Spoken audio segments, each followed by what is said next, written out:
Oras na para sa mainit na balitaktakan ngayong umaga. Ang issue rito maharangan daw yung legendary sunset of Manila Bay. Yung dinadayo. Sa proyektong ito. Yung pinagmamalaki nating sunset of Manila Bay. Tsaka i-reclaim, baka daw may issue ng baha, issue ng environmental concern. So yun ang alamin natin mamaya. Doon sa mga gusto makasali sa balitaktakan natin, maaari kayo mag-phone in ang mga tanong ninyo, i-dial nyo lang ang alinman sa mga numerong makikita sa inyong mga screen. Pwede nyo lang tawagan po ang ating mga numero hanggang sa matapos po ang ating balitaktakan.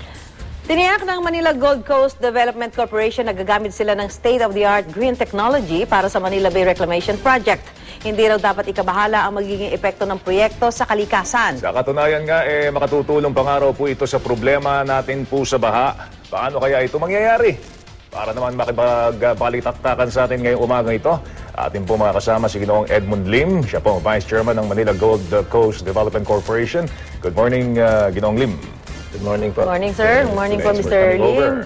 Naanindigan naman ang grupong SOS Manila Bay Coalition na magdudulot ng ecological hazards ang pagtatayo ng reclamation project. Bukod po dito, nariyan na rin daw yung takot na baka burahin ito yung sikat, legendary sunset dyan sa Manila Bay. At para himayin ang issue niya, nakakasama natin si Attorney Galahad P. Benito ng SOS Manila Bay Coalition. Magandang umaga po, Attorney. Benito, magandang umaga. For coming over. Alamin muna natin kung ano na ba ang estado nito. Oo, yan. Kayo po ba, sir, Mr. Lee, meron na ho kayong permit para doon sa binabalak nyo itayo dito sa Manila Bay? Actually po, itong project na approved ng President Cory Aquino's time pa, 1991. Matagal na pala. Nagdumano ito sa bidding, dumaho ito sa lahat ng mga requirements ng gobyerno. At that time po, dalawang project yung in-approve nila. Yung sa amin, at saka yung sa isang kumpanya called Acerco. At that time, yung dalawang project, nakaharang ho yan sa may Rojas Boulevard. Pero over the years, yung isang project nag-back out. Okay. So, ang naiwan na lang yung sa amin. No? So, kung makita nyo po itong drawing, yung isang project dito na katabi ng US Embassy, nawala na. Yun yung isa yung nag-back out, sabi nyo. Okay, ito yung natira. Ito yung natira. Ito ho yung sa inyo, yung proposal ninyo. Yung proposal namin. Tinitignan ko. So, malapit ho ito doon sa may Navy? Sa Cultural Center. Cultural Center, no? Okay, Tsaka yung paradahan ng mga barko doon. Tama. Pero hindi ho namin maharangan yung yacht club. No? Yung yacht club, tama. Naiwan pa rin ho yung yacht club. Historical yung yacht club So, ang reclamation namin sa likuran po ng yacht club, papunta sa dagat. So, hindi nyo in any way mahaharangan yung sunset? Hindi, ito po yung sunset. Baka lilipat na dito yung araw, di ba? Hindi. During the year, gumagalaw lang po yung sunset dito. Gumagalaw Pakita lang. natin. So, yan ho ba talagang dyan ho yung sunset? Dyan. Totoong picture po yan. Totoong picture. Hindi, kasi baka superimpose lang yung sunset. baka inilagay lang. Alam mo naman ngayon, wala na yung posible yung mga Photoshop Sinigurado po namin na totoo yan. Kasi di ba, siyempre, well, aside from baka matakpan yung sunset, no? May environmental concern kasi pagkakaroon naman ni-reclaim mo, saan pupunta yung tubig? Ayan, so maganda kunin natin yung side ni Attorney Benito. Ano bang maliban dun sa sinasabi niyong makamaharangan yung sunset ng Manila Bay, ano pang dahilan ba't tinututulan niyo po? Environmental concern. The first thing is, the sunset is just secondary to us. Okay. The first thing is the environmental impacts of this project. Secondly, the violation of certain laws. And thirdly, there should be respect for conservation and history. All of which, this project violates all three concepts. Okay. So, for us, So, pangunahin nyo yung environmental impact po ng environmental project. impacts. Let me show you a picture po. Okay. A picture of pakita the natin. project. Yes. Joel, pakita natin sa camera yan. Okay. This is the picture of their project. This is our own version. Yung project po nila ngayon, yung sinasabi nila nakikita nyo sa dyaryo and newspapers, ito po yung area na yon. Ito po yung expansion area po nila. Just look at the picture itself. Looking at the picture itself, you can see kung gaano kalaki yung project na ito, how it's going to make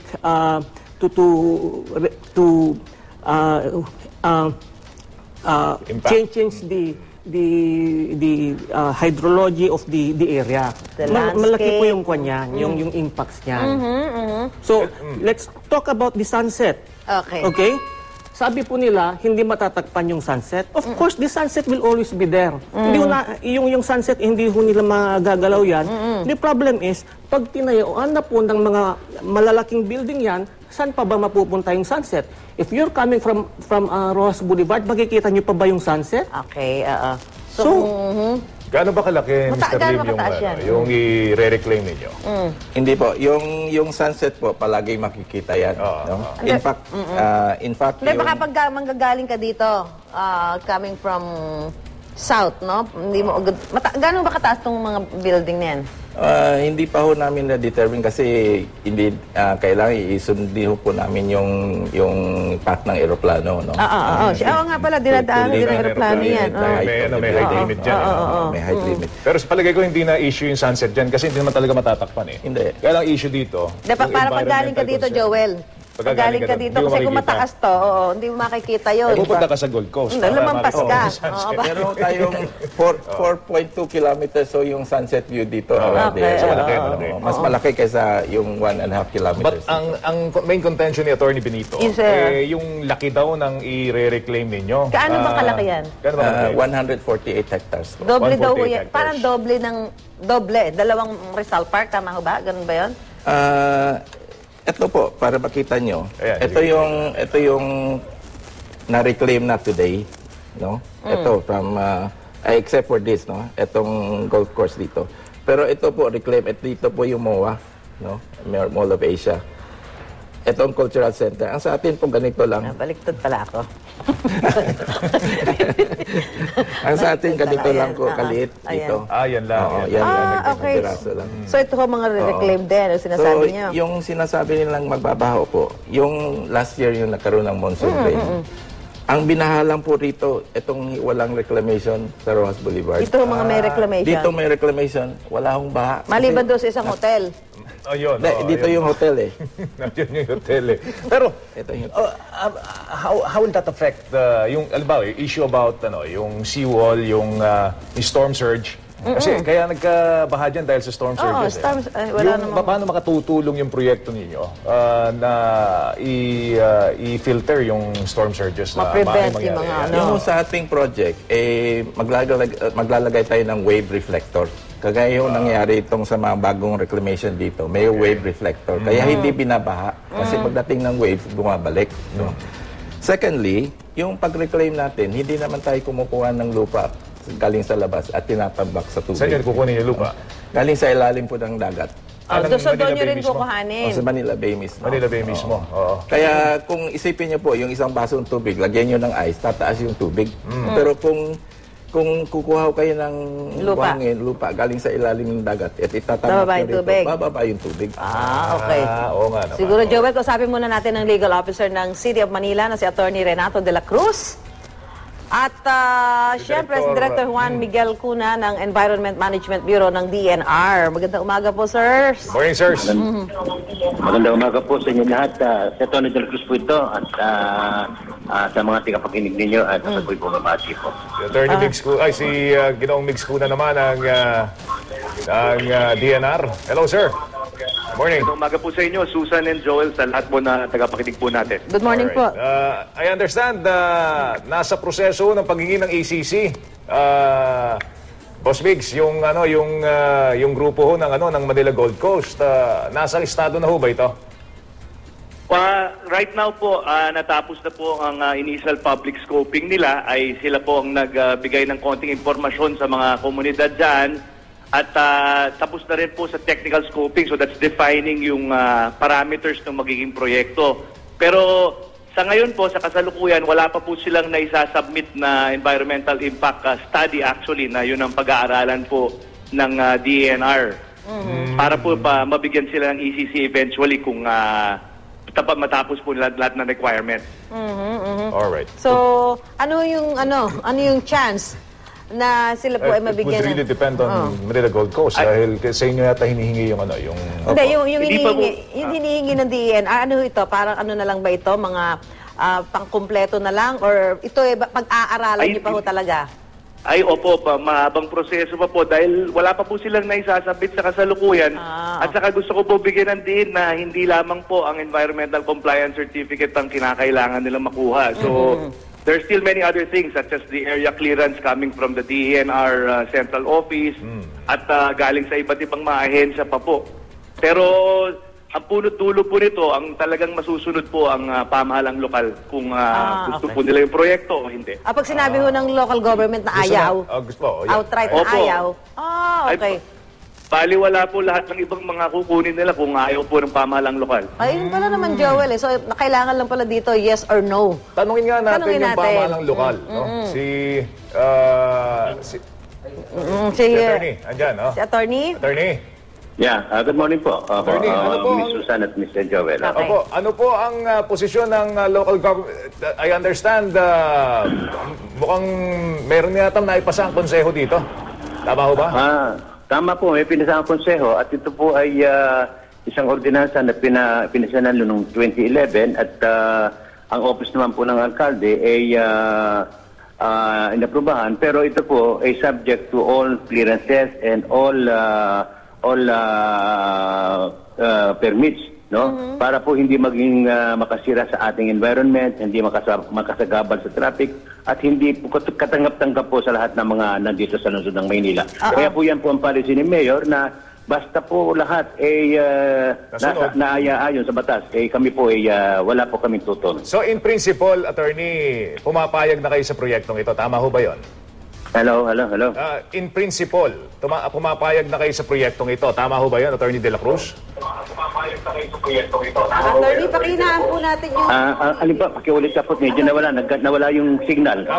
Ang pagkakaintindi ho namin, in principle, pumapayag na po ang City of Manila. Hello. Hello, sir. kasi medyo... Hello. Attorney, pakinaan niyo po yung TV, ano? Para Hello. Hello, sir. Balikan natin Anyway, si attorney balikan pagka natin. maganda na yung linya. Attorney Benito, so, yun po, kayo po talagang... Pumapayag ng City Yes, Government. actually pumapayag na yan dahil may city ordinance na sila. And also they signed already a contract with Gold Coast. Okay. So, in principle, Talagang- they're in the process of having to ratify this contract. Ang hinihintay na lang po nila is yung ECC nila, notice to proceed from the PRA. So, yun pala naman, parang kumbaga pag sinabi ng city government na go, ay kahit Hello. ano It's a yung... go. Yeah. Oo. Okay, attorney? Hello. Attorney De La Cruz. Opo, in principle, pumapayag na po ang City Government dito sa proyektong ito. In Tama principle ba? po pumapayag kami for as long as lahat ng mga concerns ay na-address properly and wala pong tumututol na may legitimate na objections. Kami po'y pumapayag ang lungsod ng Maynila. Attorney, ano po yung nakikita ninyo maganda? Ano, Pakinabang. pakinabang, benepisyo ng proyektong ito para sa local na pamahalaan? Marami po kami ina-anticipate na mga pakinabang dito. Unang-una po, doon sa, sabi nga nila, sa Manila Bay.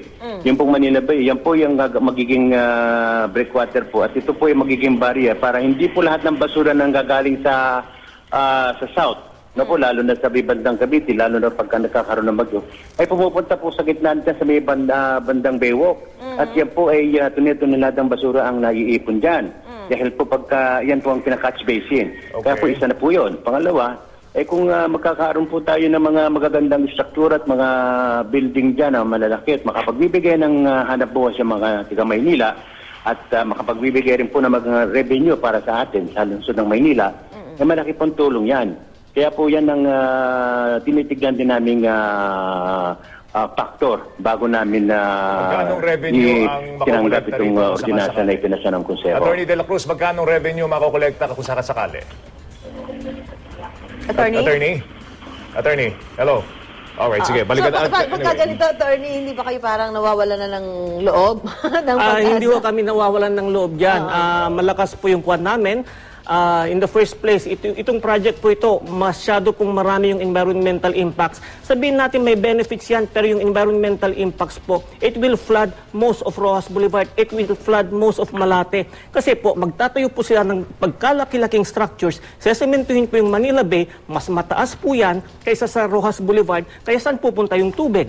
Na sinasabi po nila, state-of-the-art technology daw. Hindi nga nila maayos yung basura dyan sa Manila Bay. Hindi nga maayos yung kwan, yung Lagos Nilad. Paano nila gagawin yan ngayon? How are they going to to solve this problem when they cannot even solve the present problems today.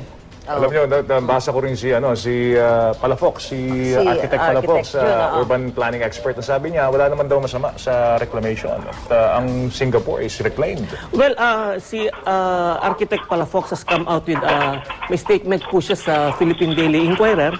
Sabi niya, depende po yan kung yung project nila, kung maganda yan, is depende kung if it's not going to destroy the sunset, it's not going to contribute to air pollution, and if they can solve the environmental impacts of this project. So nakikita niyo yung proyektong ito, hindi po, alin man doon sa mga binanggit niyo, hindi ho sila nakakomply. Hindi po.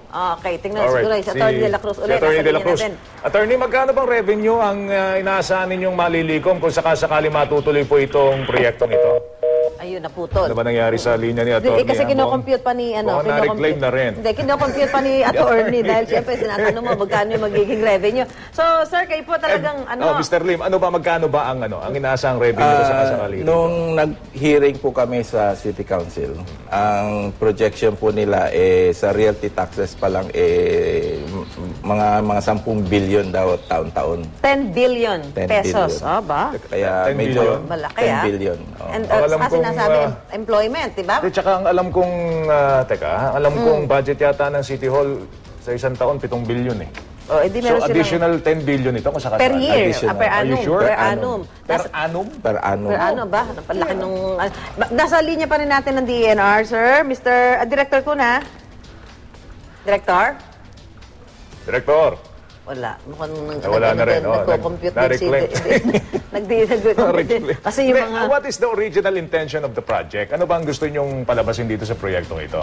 Ito pong Iba, project natin, beautification, contrary to what Attorney Benito is showing, is first of all, yung pong sinasabi niyang expansion, wala po yan sa kontrata. Alright. Bawal po mag-expand unless So, mag-bidding kayo. 100, 148 lang po yung reclamation area. Alright, okay. Ikalawa, yung pong basura ng umaabot dyan, hindi po problema ng developer yan. In fact, ang gagawin po namin dyan sa project natin, walang itatapon na basura kasi we will have waste-to-energy plants within the area. Okay. Thirdly, kaya tinatawag namin state-of-the-art, we will require all the people who will put up buildings to have renewable, sustainable energy from solar, from wind, and from other biomass. So to parang energy. green architecture na ito. Super green ito. Alright. You will not see another development like this. No? At saka yung lahat ng environmental concerns, we are as much concerned with the environment as anybody else. Because if we don't satisfy all the requirements of the government, hindi ito matatayo yung project. No? So that's why we're employing all kinds of technical people, local and foreign, to do the hydraulic survey, to do the pollution survey, to do the marine life survey. Lahat po yan ina-address namin. Air, water, noise, traffic, lahat yan ina-analyze. So wala akong, sa tingin niyo, wala akong basihan yung Wala, at saka pagtutol. itong development, we are now working with the master planners. Now, all the buildings in this area will be on stilt. Ibig sabihin, from the ground level, makikita mo yung horizon. Mga poste-poste. Parang may puno lang na ganyan. Okay. Lahat ng commercial areas will be on the third level. Ano ba to? Parang commercial mga restaurant, It will be, hotel? Ano ba yung it lalagay will dyan? be complementary po doon sa cultural center natin. Okay. Kasi ito, pag dumating yung mga turista, dumating yung... Hindi, bakit dadating ang turista rito? Ano ba yan? kasi may cruise ship terminal po tayo dito. Yun. Ito Cruise ang ship pinakaunang-unang terminal international cruise ship Saan terminal. magiging terminal nyo? Doon na rin. Ito po, makikita nyo dito, may mga barko-barko may- rito. oo, may Doon sa Yan ang dulo. cruise ship terminal. Kasi So- pagka gusto mong mag-cruise, pupunta ka ng Singapore, pupunta ka ng Hong Kong, doon ka sasakay. Ayoko, puro tubig. Nasa linya natin pa rin yung DENR Joel. Director ko na. Director, Ako, nakatayo pa ata si Director doon sa... Hirap na hirap mag-compute, oh. Tinitingnan niya yung sunset saka yung sunrise. kung talaga bang maharangan itong proyekto ng Manila Attorney Gold Benito, Coast. hindi ba beneficial to? Well, doon sa mga establishments din doon na maaaring, nagagalit, no? Baka maharangan sila dahil dadagsayin tayo ng turista at pupuntahan yung mga establishmento ninyo. Well, the only thing na masasabi ko po dyan, yung development should not come at the expense of the environment. And let me take this opportunity to comment sa statements ni Mr. Lim. Ang sabi po niya, Wala daw ho sa kontrata. I'm inviting the viewers to look at our Facebook page. Yun pong Save Manila Bay. Tingnan po nila yung kontrata nila doon between the City of Manila and Gold Coast Development Corporation. Nandun po yung expansion area of 148 hectares. Now, secondly, sinasabi po ni Mr. Lim na yung City of Manila, problema po niya yung basura. Huwag po nilang iit sa pera yung City of Manila dahil under the law, project proponent din po yung City of Manila. Sila po magbibigay ng basic services later on. Thirdly, yung sinasabi ng state-of-the-art technology, we haven't seen the plans. Hindi ho namin nakikita yung plano nila.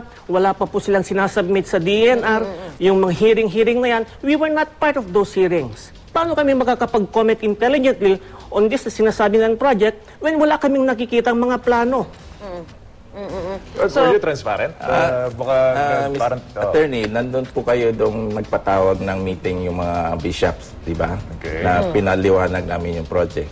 Nandun din po kayo nung nag-public scoping kami sa environmental impact assessment sa Aristocrat Restaurant, di ba? Nandun po kayo. Ngayon, meron pang technical scoping, no? Na inimbita din namin yung mga public. Lahat po ito, inimbita ang public. Hindi namin ito tinatago. Ngayon, as far as the planning is concerned, sabi nga namin, preliminary plan pala nagkumuha kami ng master planners na gagawin yung detalya, no? Kaya hindi po namin maipakita sa inyo ngayon kasi ginagawa pa eh. Kaya kung ginagawa pa, paano nyo i-object? Hindi nyo pa alam kung ano yung gagawin namin. Siguro, ang issue na lang dito, how will it save Manila Bay? Kasi as far as we're concerned, Susan, ang Manila Bay, patay na eh. Wala na namang marine life dyan eh. Paano Kaya pwede ba yung mabuhay? Pero kaya pa bang buhayin yan? Baka pagka tinayo nyo yung proyekto nyo, lalong dumami masira. ang basura. Kasi minsan ang nakakatakot dyan doon sa ibang mga proyekto, ang ganda sa plano. Totoo yan. Pero pag naitayo na, implementation masama, pag nandiyan na, parang... Kagaya po nung sinabi ni Attorney De La Cruz kanina, sa ngayon yung mga basura dumadating doon sa area ng Rojas Boulevard from Cultural Center up to the US Embassy. Kaya yung MMDA po araw-araw nagpapadala ng truck para hakutin yung basura. Wala ho kaming reclamation doon ngayon. Toneladang basura Pero pag yan. natayo po itong reclamation, may barrier na po, gagaya yung sinabi niya. At lalagyan pa ng breakwater So doon. saan ho pupunta yung basura kung gano'n? Hindi papasok dito. Saan ho sila? Sa gitna na lang? Well, actually, yan, another issue po yan. Ang laking problema yan. Para maharang Yung na din basura. saan siya pupunta, di Kasi ba? eyesore yan eh. Bigyan mo makikita ng mga turista. Nakita mo Ang dahil nung pa ng basura dito sa Manila Bay. Nakita mo noon, tonelada yun. Grabe yun. 2 araw yatang hinakot ng MMDA yun eh. So kayo po, attorney, talagang tutuloy po natin yung inyong pakikipaglaban para hindi tutulan itong proyekto. Itutuloy po natin ito. Yung sinabi po ni Mr. Lim na part kami sa nag-participate sa scoping, totoo po, part po kami. Pero during that scoping, hinihingin ho namin yung mga detailed plans nila. Narinig nyo naman po yung sinabi niya, wala pa silang plano po ngayon. Saan yung state-of-the-art technology dyan? Pinag-aaralan pa rin nila na saan yung state-of-the-art technology. Wala ho kami makitang papel. Meron ho silang Facebook page. Wala din ho mga plano doon. How are you going to let the people comment and come up with a position intelligently on this matter kung wala po tayong nakikita mga plano? Okay, so ibig sabihin, ganito pa lang yung nakikita nyo. Ito pa lang. Yan pa lang. Yan lang yung nakikita namin. Pero ultimately, sabi ng Environmental Management Bureau, matagal pa to eh. Kailangan pa namin mga requirements. Kasi wala pa nga ito isasubmit eh. So, isasubmit naman daw. Kailan ba kayo magsasubmit? Pag natapos po yung mga detalyang study, kasi may hydraulic study pa, ginagawa pa ngayon. Subaybayan na lang natin Sige, ito, Joel. abangan natin Talagang yan. magtatago Exciting, yung sunset natin dyan sa Manila Bay. Maraming salamat po, Ginoong Edmund Lim at Thank kay you, sir. Attorney Galahad Benito, Attorney Lenato de la Cruz at Director Juan Miguel Cuna para po sa pakikipagkape at balitaan niyo sa amin ngayong umaga.